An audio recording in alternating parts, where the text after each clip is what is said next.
ప్రేమగల తండ్రి, జీవాధిపతి నీకు స్తోత్రం చెల్లిస్తున్నాం. వధువరులు ప్రభా నీ సన్నిధికి వచ్చినట్టుగా ప్రభా మిగతా కార్యక్రమం అంతా ఆశీర్వాదకరంగా జరిగించండి. ఈ నామానికి ప్రభావించినట్టుగా సహాయం చేయండి. కావలసిన ఇరు పక్షుల బంధువులు కూడా సకాలంలో సహాయం చేసి ఈ నామానికి మహిమ తెచ్చుకోవాలి. యేసుక్రీస్తు నామములో ప్రార్థన చేస్తున్నాము తండ్రి, ఆమేన్. ఈ సమయంలో సామ్సన్ వచ్చి ఒక పాట పాడి ప్రభు నామాన్ని కోసం.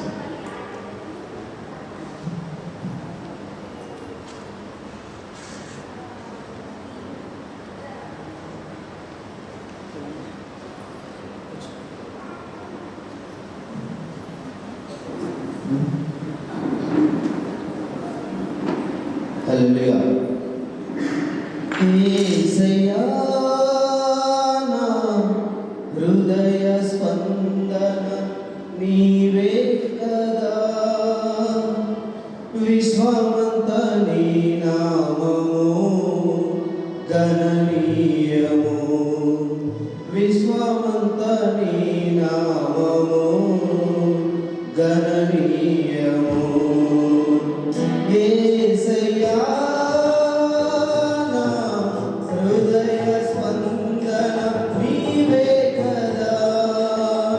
యేసయ్యా నా హృదయ స్పందన నీవే కదా. విశ్వమంత నీ నామము గణనీయము.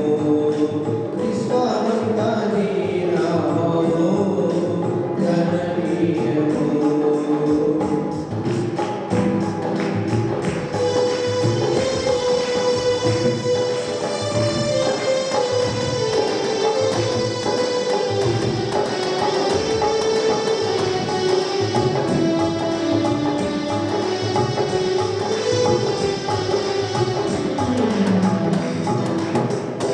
నీవు కనిపించని రోజున ఒక క్షణమొక యుగముగా మారెనే. నీవు కనిపించని రోజున ఒక క్షణమొక యుగముగా మారెనే. నీవు నడిపించిన రోజున యుగ యుగాల తలము వదిలిందెనే. నీవు నడిపించిన రోజున యుగ యుగాల తలము వదిలిందెనే. యుగ యుగాల తలము వదిలిందెనే. యేసయ్యా నా హృదయ స్పందన నీవే కదా. విశ్వమంత నీ నామము గణనీయము. విశ్వమంత నీ నామము గణనీయము. యేసయ్యా నా హృదయ స్పందన నీవే కదా.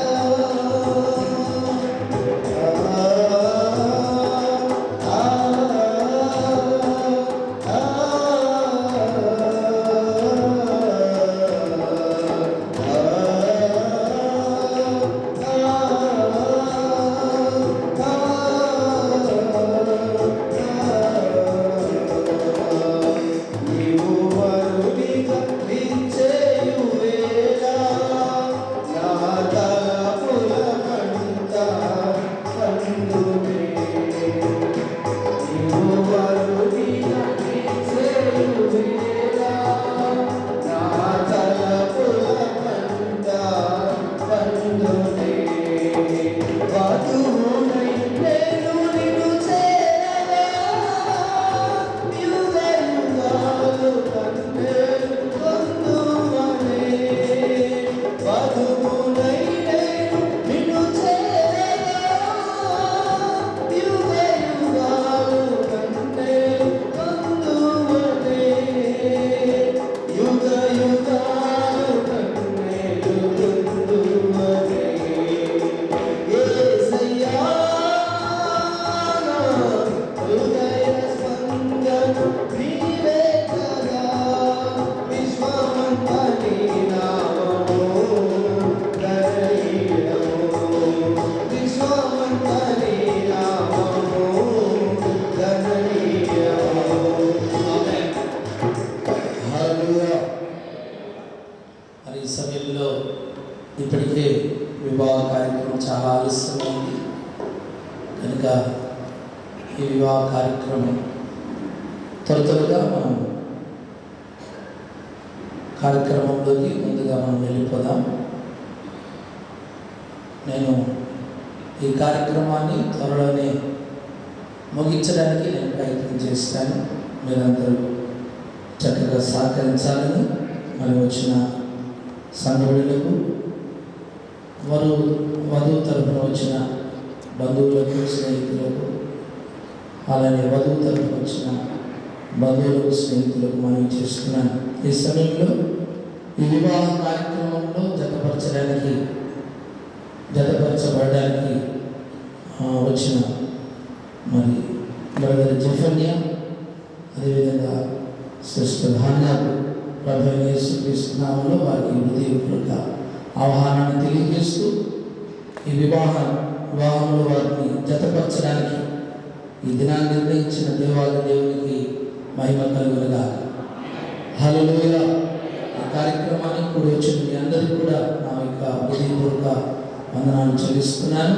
మనం ఈ వివాహ కార్యక్రమంలోకి మనం వెళ్దాం. ఈ సమయంలో 2 బైబిల్ పాఠాలు ఉంటాయి. ఆ బైబిల్ పాఠాలు చదివిన తర్వాత మనం కొద్దిసేపు దేవుని మాటలు మనం ఆలకిస్తాం. మొదటిగా ఆదికాండము 2వ అధ్యాయము 18వ వచనం నుంచి 25వ వచనం వరకు పాస్టర్ జాషువా గారు కానపు మరి వాక్యం చదివి వినిపిస్తారు. తర్వాత 2వ బైబిల్ పాఠం ఎఫెసీ రాసిన పత్రిక 5వ అధ్యాయం 22 నుంచి 33వ వచనం వరకు పాస్టర్ యేసుదాస్ గారు కానపు వారు కూడా దేవుని యొక్క వాక్యాన్ని చదివి వినిపిస్తారు.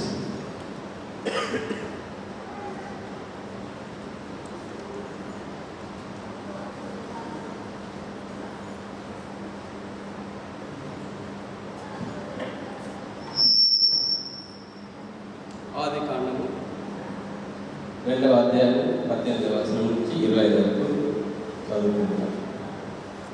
మరియు దేవుడైన యెహోవా నరుడు ఒంటరిగా ఉంట మంచిది కాదు, వానికి సాటి అయిన సహాయమును వాని కొరకు చేయదుననుకునేది. దేవుడైన యెహోవా ప్రతి భూజంతువును ప్రతి ఆకాశ పక్షిని నేల నుండి నిర్మించి ఆదాము వాటికి ఏ పేరు పెట్టునో చూచుటకు అతని యొద్దకు వాటిని రప్పించాను. జీవం గల ప్రతి దానికి ఆదాము ఏ పేరు పెట్టనో ఆ పేరు దానికి కలిగాను. అప్పుడు ఆదాము సమస్త పశువులకు ఆకాశ పక్షులకు సమస్త భూజంతువులకు పేర్లు పెట్టాను. అయినను ఆదామునకు సాటి అయిన సహాయం అతనికి లేకపోయాను. అప్పుడు దేవుడైన యెహోవా ఆదామునకు గాఢ నిద్ర కలుగజేసి అతడు నిద్రించినప్పుడు అతని ప్రక్క వెనుకలలో ఒక దానిని తీసి ఆ చోటును మాంసంతో పూడ్చివేశాడు. తరువాత దేవుడైన యెహోవా తాను ఆదాము నుండి తీసిన ప్రక్క వెనుకను స్త్రీనిగా నిర్మించి ఆమెను ఆదాము వద్దకు తీసుకుని వచ్చాను. అప్పుడు ఆదాము ఇట్లనెను, నా ఎముకలలో ఒక ఎముక, నా మాంసములో మాంసము, ఇది నరులలో నుండి తీయబడిన కనుక నారి అనబడును. కాబట్టి పురుషుడు తన తల్లిని విడిచి తన భార్యను హత్తుకొనును, వారు ఏక శరీరమై ఉందురు. అప్పుడు ఆదాము అతని భార్య వారిద్దరు దిగంబరులుగా ఉండేది. అయితే వారు సిగ్గు నెరక ఉండేది. సరే, వాక్యం దేవుడు ఆశించారు.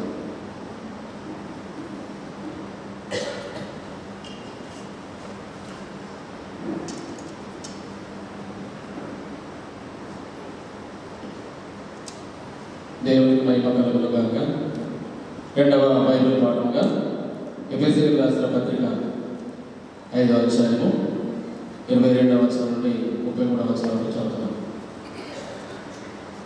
స్త్రీలారా, ప్రభువులకు వలె మీ స్వంత పురుషులకు లోబడి ఉండి, క్రీస్తు సంఘములకు శిరస్సయులాగా పురుషుడు భార్యకు శిరస్సయున్నాడు. క్రీస్తే శరీరములకు రక్షకుడై ఉన్నాడు. సంఘము క్రీస్తులకు లోబడినట్టుగా వారిని కూడా ప్రతి విషయంలోనూ తమ పురుషులకు లోబడవలెను. పురుషులారా, మీరును మీ భార్యలను ప్రేమించండి.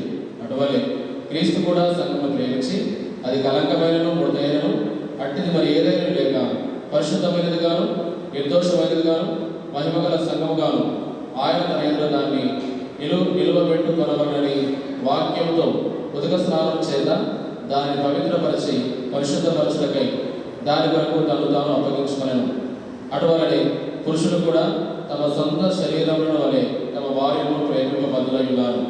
తన భార్యను ప్రేమించువాడు తను ప్రేమించుకొనుచున్నాడు. తన శరీరమును ద్వేషించిన వాడు ఎవడనూ లేడు కానీ ప్రతివాడును దాన్ని పోషించి సంరక్షించుకొనను. మనము క్రీస్తు శరీరములకు అవయవములమై ఉన్నాము కనుక అలాగే క్రీస్తు కూడా సంఘమును పోషించి సంరక్షించున్నాడు. ఈ హేతు చేత పురుషుడు తన తండ్రిని తల్లిని విడిచి తన భార్యను హత్తుకొనను, వారిద్దరూ ఏక శరీరమగుదురు. ఈ మర్మము అయితే నేను క్రీస్తుని గురించి సంఘమును గురించి చెప్పుచున్నాను. మెట్టుకు మీలో ప్రతి పురుషుడును తనను వలె తన భార్యను ప్రేమింపవలెను. భార్య అయితే తన భర్త యందు భయం కలిగి ఉండునట్లు చూచుకునవలను. దేవుడి లేఖన భాగంలో మన ఆత్మల నిమిత్తమే దీవించి ఆశీర్వదించును గాక.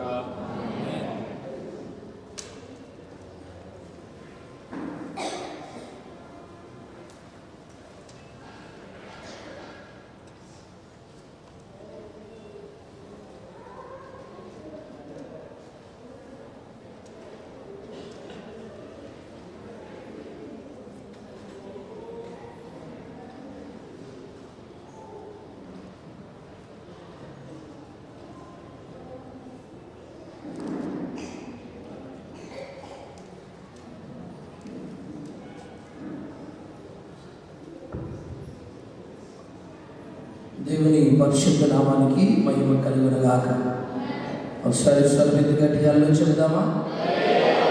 హల్లెలూయా. తెలుగుసారి వివాహ కార్యక్రమానికి కూడి వచ్చిన దేవుని బిడ్డలందరికీ ప్రభు అయిన యేసుక్రీస్తు నామంలో మీకు శుభాన్ని వందనాలు తెలియజేస్తూ మరి త్వరగా ఈ యొక్క వివాహ కార్యక్రమంలోకి మనం ముందుకు వెళ్ళిపోదాం. ఈ సమయంలో ఇక్కడ 3 రకాల గుంపుల వారు ఉన్నారనే విషయాన్ని నేను గుర్తు చేస్తున్నాను. ఒకటి వివాహం అయిన వారు ఉన్నారు, రెండోదిగా వివాహం చేసుకుపోయే వారు ఇక్కడ ఉన్నారు, వివాహం చేసుకుంటున్న వారు ఇక్కడ ఉన్నారు. 3 గుంపుల వారు ఇక్కడ కూర్చున్నారు. వివాహం అయిన వారైనా, వివాహం చేసుకుంటున్న వారైనా, వివాహం జరగబోయే వారైనా వివాహాన్ని గురించిన కొన్ని విషయాలు చేసుకున్నవారు, చేసుకుంటున్నవారు, చేసుకోబోతున్న వారు వింటే అది మీకు ప్రయోజనకరంగా, ఆశీర్వాదకరంగా ఉంటుందని దైవజనుడిగా నేను మీకు తెలియజేయడానికి సంతోషిస్తున్నాను. పెద్దలు ఒక సామెత చెప్పారు, ఏంటంటే సముద్రాన్నైనా ఈదొచ్చు కానీ సంసారాన్ని ఈదలేము. ఆ సామెత ఏదో నోటి మాటతో పలికింది కాదు, జీవిత అనుభవంలో నుంచి వచ్చిన సామెత. సంసార జీవితంలో వచ్చే ఆటుపోటు, శ్రమలు, సంతోషం, దుఃఖం, వీటి మధ్యలో ఆ సంసార జీవితం ముందుకు సాగడం ఎంత కఠినంగా ఉంటుందో అనుభవించిన పెద్దలు చెప్పారు. అందుకే ఈ సమయంలో వివాహం చేసుకున్నవారు జాగ్రత్తగా దేవుని మాటలు వింటే మీ కుటుంబానికి ఏదైనా ఆశీర్వాదకరంగా 2 మాటలు ఉంటాయని నేను ఆశపడుతున్నాను. దేవుని స్తోత్రం. అలానే వివాహం చేసుకుంటున్నవారు బ్రదర్ జెఫన్యా, సిస్టర్ హన్నా ఈ సమయంలో వివాహంలో జతపరచడానికి దేవుని సముఖంలో వచ్చారు. ఈ సమయంలో వీరిద్దరూ ఇంకా కొన్ని నిమిషాల్లో భార్య భర్తలుగా వాళ్ళు ఒక కుటుంబముగా, ఒక ఇంటి వారిగా మారిపోతున్నారు. దేవుని సముఖంలో జీవితంలో చాలా ప్రాముఖ్యమైన ఘట్టమే తెలుసా? వివాహం. బాగా గుర్తుపెట్టారు. జీవితంలో ప్రాముఖ్యమైన ఘట్టం, సమయం వివాహ దినం. ఇంకా జీవితంలో మళ్ళీ ఇంకొక వివాహ దినం అనేది ఉండదు.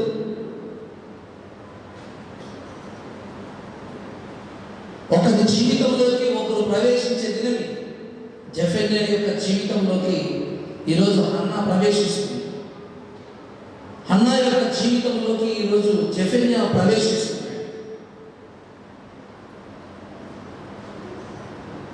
ఒక నూతన గృహంలోకి ప్రవేశించినప్పుడు ఇల్లు కట్టిన యజమానికి ఎంత ఆనందం ఉంటుందో, ఈరోజు ఎవరికి లేని ఆనందం వారికి ఉంటుందని నేను నమ్ముతున్నాను. అవును కదా? అవును, వాస్తవం. దేవునికి స్తోత్రం. ఎందుకంటే నరుడు ఒంటరిగా ఉండటం మంచిది కాదు అని దేవుడు చెప్పాడు కనుక ఒక దేవుని యొక్క ప్రణాళిక చొప్పున జరుగుతున్న ఈ వివాహం కనుక జీవితంలో ఇది ప్రాముఖ్యమైన దినం. కనుక వివాహం చేసుకుంటున్న వారు తర్వాత వివాహం చేసుకోబోయేవారు. కొన్ని మాటలు నేను దేవుని మాటలు మీకు చెప్పాలని ఆశపడుతున్నాను. దేవుడు వివాహాల గురించి, భార్యాభర్తల గురించి, కుటుంబాల గురించి దేవుడు ఏం చెప్తున్నాడు? ఈరోజు కుటుంబ వ్యవస్థ అంతా చిన్నాభిన్నం అయిపోయి భార్యాభర్తలు ఎందుకు గొడవలు పెట్టుకుంటున్నారు? కుటుంబంలో ఎందుకు సమాధానం ఉండడం లేదు? భర్త దగ్గర, భార్య యొక్క దగ్గర ఎందుకు, పిల్లలు ఇంకో దగ్గర ఎందుకు? ప్రతిరోజు భార్యాభర్తలు గొడవ పెట్టుకొని ఊరి పెద్దల దగ్గరికి వెళ్ళి, పోలీస్ స్టేషన్కి వెళ్ళి, కోర్టుకి వెళ్ళి, అయ్యా మా పంచాయతీ మా సమస్యను తీర్చనని ఆ ఇతరుల కాలు పట్టుకొని ఎందుకు వారి కుటుంబాలు అలా రోడ్డు మీద పడిపోతున్నాయి, అవమానాలకు పాలవుతున్నాయి?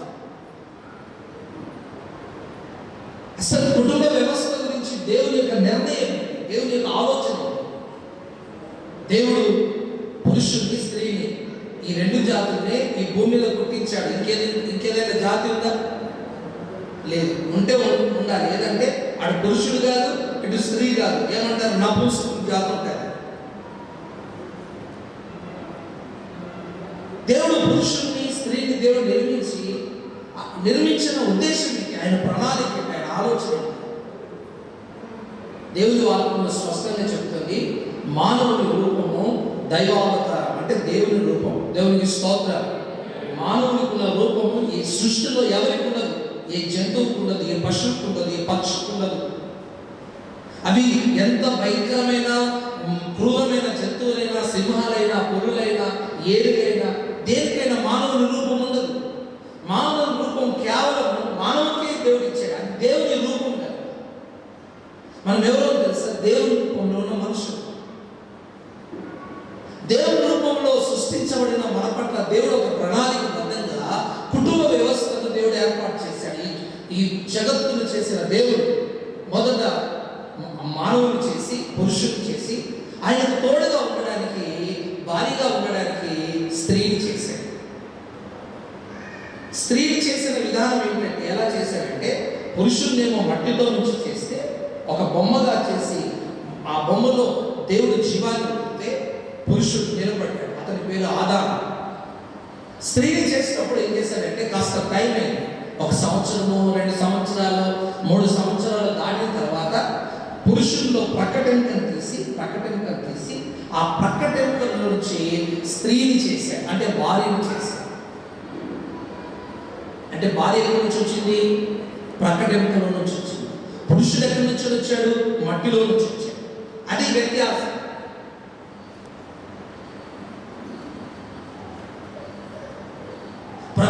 ప్రకటెంకలో నుంచి శరీరంలో ఎన్నో ఎముకలు ఉన్నాయి. ఈ శరీరంలో ఎన్నో ఎముకలు ఉన్నాయి.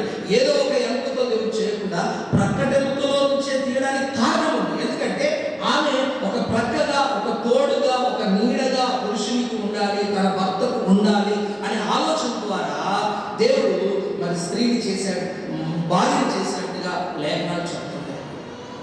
ఇది చాలా అద్భుతమైన కార్యం. ఈ సృష్టిలో గొప్ప కార్యం ఏదయ్యా అంటే వివాహం. అందుకే వివాహం అన్ని విషయంలో ఘనమైంది అని లేఖనం. అన్ని విషయాలలో నువ్వు కోట్లు ఉండవచ్చు, నువ్వు కోట్లను పడగలెత్తిన వ్యక్తి కావచ్చు, నువ్వు ప్రపంచాన్ని ఏర్పడి చేసే మనిషిని కావచ్చు, నువ్వు సైంటిస్ట్ కావచ్చు, డాక్టర్ కావచ్చు, లేకపోతే నీ అంతటి వారు ఈ భూమి మీద ఎవరు లేకపోవచ్చు. కానీ నువ్వు ఎంత ఘనుడమైనా, నీ జీవితంలో ఎన్ని ఘనమైన కార్యాలున్నా, వివాహాన్ని మించిన ఘనమైన కార్యం జీవితంలో ఏది లేదు. కనుక ఈరోజు మనమందరం కూడా ఈ ఘనమైన కార్యక్రమానికి మనం ఆహ్వానించబడ్డాం. నేను ఆహ్వానించబడ్డాను, మీరందరూ ఆహ్వానించబడ్డాం. కనుక ఈ వివాహంలో మరి నిజముగా వీరిద్దరిని దేవుడు జతపరిచి, ఆశీర్వదించి, వారిని బలపరిచి నడిపించిన దాకా దేవునికి స్తోత్రం. ఈ సమయంలో కొన్ని మాటలు నేను తెలియచేయాలని ఆశపడుతున్నాను. వివాహం చేసుకుంటున్న వారు గమనించండి, చేసుకోబోయే వారు గమనించండి, చేసుకున్న వారు గమనించండి. దేవుని వాక్యం ఏమని చెప్తుందంటే 128వ కీర్తన, ఆ వాక్య భాగాన్ని చదివితే మనకు కొన్ని విషయాలు అర్థమవుతాయి. 128వ దావీదు కీర్తనలో ఇలాగ రాయబడింది.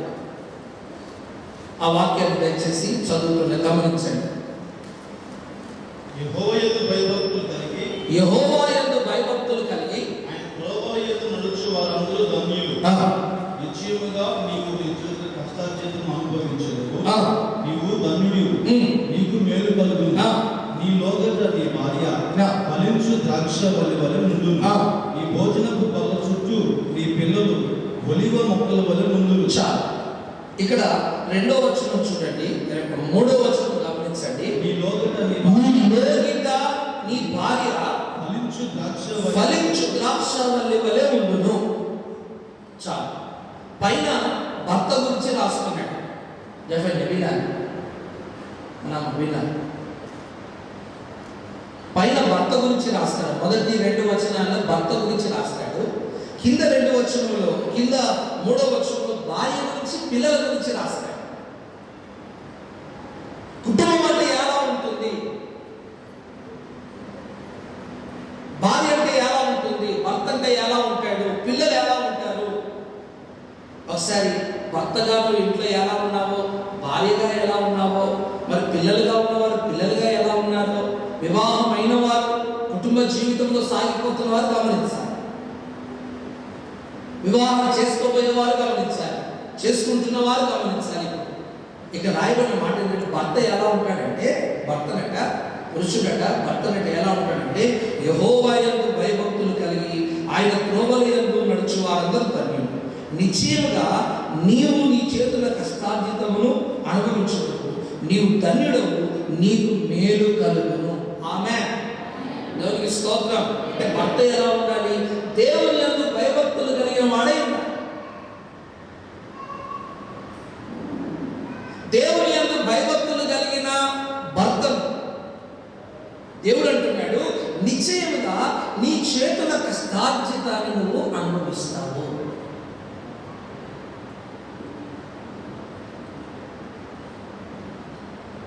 భక్తి కలిగిన భర్త, భక్తి కలిగిన భర్త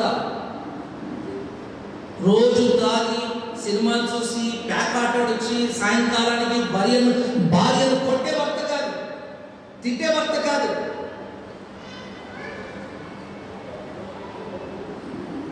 దేవుని యందు భయభక్తులు కలిగిన భర్తనట అతడు ఆశీర్వదించబడి అతని చేతుల కష్టార్జితాన్ని అతను అనుభవిస్తాడట, అతనికి మేలు కలుగుతుంది. దేవునికి స్తోత్రం. హల్లెలూయా.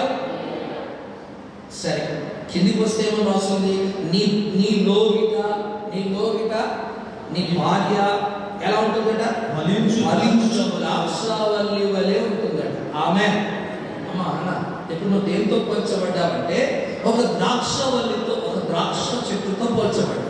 బైబిల్ నేను చెప్పడం లేదు.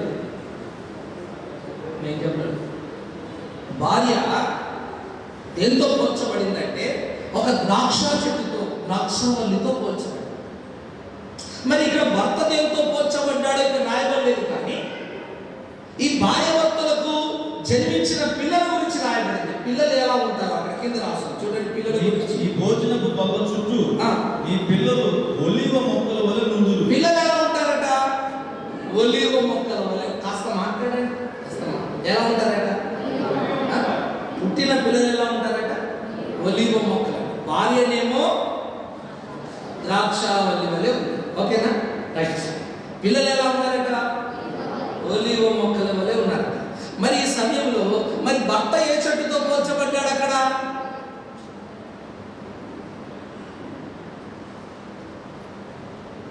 భర్త గురించి అక్కడ రాయబడలేదు. మరి ఏ చెట్టుతో పోల్చబడ్డాడో అక్కడ రాయబడలేదు.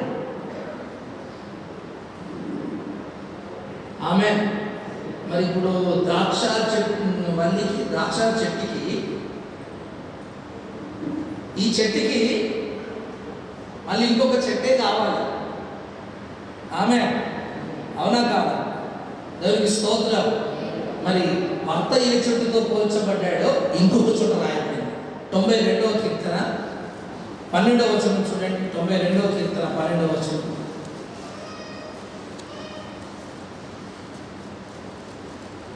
నీతిమంతులు ఖర్జూర వృక్షము వలె మువ్వవేయుదురు. నీతిమంతులు ఖర్జూర వృక్షం వలె మువ్వవేయుదురు. ఆమేన్. ఇప్పుడు దేవుని యందు భయభక్తులు కలిగిన భర్త నీతిమంతుడా అనీతిమంతుడా? కాస్త గట్టిగా, ఇంకాస్త హుషారుగా. హల్లెలూయా. నీతిమంతుణ్ణి 92వ కీర్తన 12వ వచనంలో ఏ చెట్టుతో పోల్చారు? ఖర్జూర వృక్షం. అంటే ఇప్పుడు జెఫన్యేనేమో ఖర్జూర వృక్షం. అమ్మా అన్న నువ్వు ద్రాక్ష వల్లి. ఖర్జూర వృక్షానికి ద్రాక్ష వల్లికి ఈ జాతి వేరు, ఆ చెట్టు జాతి వేరు. చెప్పండి, చెప్పరేంటి మీరు? ఆమె యాప చెట్టు జాతి ఒకటి, మామిడి చెట్టు జాతి ఒకటి. అవునా కాదా? మీరేం మాట్లాడలేదు. నేను ఎక్కడనే నిర్మల్లోనే ఉన్నారా? అసలు కాస్త చెప్పండి, నేను అడిగి చెప్పండి. ఎవరికి స్తోత్రం. నిమ్మ చెట్టు జాతి ఒకటి. ఇక్కడ ద్రాక్షావల్లి భార్య అయితే, ఖర్జూర వృక్షము భర్త అయితే, మరి ఇక్కడ జాతి వేరే ఉంది. చెట్టు జాతి ఇక్కడ కలవలేదే.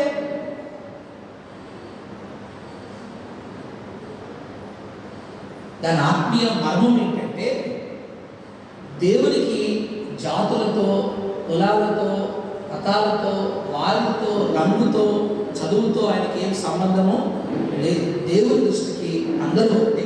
ఆయన ఈ భూమి మీద చేసింది రెండే జాతులు, ఒకటి పురుషుడు, రెండవది స్త్రీ. ఇంకా జాతులు, కులాలు, మతాలు అనేవి మనుషులు సృష్టించుకున్నవే. నేను నువ్వు అనేది మనుషులు సృష్టించు. ఇప్పుడు పురుషుడేమో ఖర్జూర వృక్షంతో పోల్చబడ్డాడు, భార్య ఏమో ఇదిగో ద్రాక్షవల్లితో పోల్చబడింది. మరి వీరిద్దరికి పుట్టిన పిల్లలేమో ఎంతో పోల్చబడ్డారు? ఒలీవ మొక్కలతో పోల్చబడ్డారు. చాలా అద్భుతమైన విషయం. దేవుడు ఎప్పుడు అద్భుతంగా మాట్లాడతాడు, అద్భుతంగా బైబిల్లో ఈ మాటలు తెలియజేస్తాడు. ఇప్పుడు భర్త ఎలా ఉండాలంటే ఇంట్లో ఒక ఖర్జూర వృక్షం వల్ల ఉండాలి. ఒక మాట, ఖర్జూర వృక్షం యొక్క పండ్లు తీయగా ఉంటాయా, చేదుగా ఉంటాయా? కాస్త గట్టిగా. అంటే ఇప్పుడు జెఫన్యా తన భార్యకి ఎలా ఉండాలి? తీయగా ఉండాలి.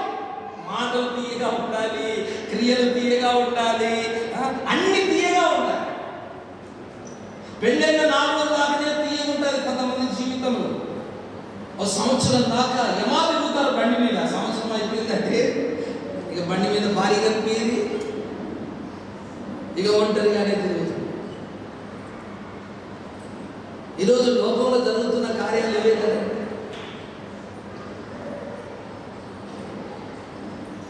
ఇప్పుడు భర్త ఎలా ఉండాలంటే భార్యకు తీయగా ఉంది. నీ మాటైనా, నీ పలకైనా, నీ యొక్క క్రియలైనా, నువ్వు ఏది చేసినా అది భార్యకు ఎలా ఉండాలంటే తీయగా, ఖర్జూర పండు మాదిరిగా ఉంది. కానీ విచిత్రమైన సంగతి ఏంటంటే, ఆ చెట్టును చూస్తేనే చాలా భయం కొడుకుతుంది. ఎందుకంటే ఆ చెట్టు నిండా ఏముంటాయి? కాస్త గట్టిగా ముళ్ళు ఉంటాయి. చెట్టు పైన, ఖర్జూర వృక్షానికి పైన అంతా బెరుడు అంత గరిగ్గా ఉంటుంది. దాన్ని ముట్టుకుంటే చాలు రక్తంగా ఆగుతుంది అన్నట్టుగా, కోసుకపోతుంది అన్నట్టుగా. ఆ చెట్టు ఆకుల చివరిలో కూడా ఎలా ఉంటాయండి? ముళ్ళు ఉంటాయి. దాన్ని పట్టుకోవడమే కష్టం. కానీ దానికి వచ్చే పళ్ళు ఎలా ఉంటాయో తెలుసా? మధురంగా ఉంటాయి. అమ్మా అన్న గమనించు, ఈ సమయంలో నీ భర్త చూడడానికి పైకి గరుకుగా, కాస్త కఠినంగా కనిపించిన ఆ ఖర్జూర వృక్షం యొక్క లోపల భాగంలోకి వెళ్తే, దాన్ని కోస్తే లోపట ఉంటుంది. లోపటంతా నుచ్చుగా మెత్తగా ఉంటుంది ఖర్జూర వృక్షం లోపల. పైకి మాత్రమే గరుగ్గా కనిపిస్తుంది, కానీ లోపటంతా ఎలా ఉంటుంది? మెత్తగా ఉంటుంది. అంటే భర్త బయటికి కఠినంగా కనిపించిన లోపల భర్త ఏమై ఉండాలి? మధురమైన, మృదువైన స్వభావాన్ని కలిగి ఉండాలి. ఆమె భార్య దగ్గర కాస్త స్ట్రిక్ట్గా, టైట్గా, రైట్గా, స్ట్రిక్ట్గా, కరెక్ట్గా రైట్గా కఠినంగా కనిపించిన లోపల హృదయం ఎలా ఉండాలి? మధురంగా అంటే మెత్తగా ఉండాలి. ఆమె కొందరు కుటుంబాల్లో పోలీసుడు అవసరం లేదు, భర్తే పోలీసుడు. కొందరు కుటుంబాలు పోలీస్ స్టేషన్ అవసరం లేదు, భర్తే పెద్ద ఎస్ఐ ఇంట్లో భర్తే పెద్ద పోలీసుడు. ఎప్పుడు చూసినా భయపెట్టిస్తుంటాడు, పిల్లల్ని భార్యని భయపెట్టిస్తుంటాడు, వణికిస్తుంటాడు. అలా ఉండకూడదు. పైకి కాస్త కఠినంగా ఉన్నా లోపటి ఎలాంటి స్వభావం కలిగి ఉండాలంటే ఒక మృదువైన స్వభావాన్ని, ఒక దీనత్వాన్ని కలిగి ఉండాలి. దేవునికి స్తోత్రం, హల్లెలూయా. మరి అలా సిస్టర్ అన్న నిన్ను నమ్మి ఈరోజు నేను లైఫ్లోకి ఎంటర్ అవుతున్నా. ఒకవేళ లోపల బయట అన్ని ముందే ఉన్నాయనుకుంటే ఇప్పుడే పారిపోతాయి. అవును కదా, అవునా కదా? లోపల బయట రెండు ముందే ఉంటే ప్రాబ్లం కదా. ఎందుకు లోపల బయట రెండు ముందు ఉన్నాయనుకుంటే ఇప్పుడు వాళ్ళ అమ్మనాడే తీసుకొని పోతారు. వెళ్ళద్దు, ఇది అరటవద్దు, మనకి ఇది నొప్పద్దు అని తీసుకొని వెళ్ళిపోతాయి. కనుక బయట ఎలా ఉన్నా అంతరంగంలో ఎలాంటి మృదువైన స్వభావం, సాధువైన స్వభావం, మెత్తని స్వభావాన్ని కలిగి ఉండాలని లేఖనం చెప్తుంది. దేవునికి స్తోత్రం. కుటుంబ యజమానుడుగా కొన్నిసార్లు కఠినంగా ఉండక తప్పదు, కొన్నిసార్లు కఠినంగా ప్రవర్తించక తప్పదు, మాట్లాడక తప్పదు, నడిపించేవాడు కదా తప్పదు. కానీ లోపల అంతరంగంలో మాత్రం ఆ కఠినత్వం ఉండకూడదు, ఆ మెత్తని స్వభావం ఉండాలి, దీనత్వం ఉండాలి. ఒకవేళ ఒక మాట భార్య అన్న ఆ మెత్తని స్వభావాన్ని బట్టి ఏం చేయాలి? సహించాలి, భరించాలి. నువ్వు నన్ను అలా అంటావే, నన్ను అంత మాట అంటావే నువ్వు. మన ఊర్లో ఇంట్లో మాట్లాడుకునే భాష ఇదే కదా. నన్ను అంత మాట అంటావే, నేను కలలో కూడా అనుకోలేదు నువ్వు అంత మాట అంటావే.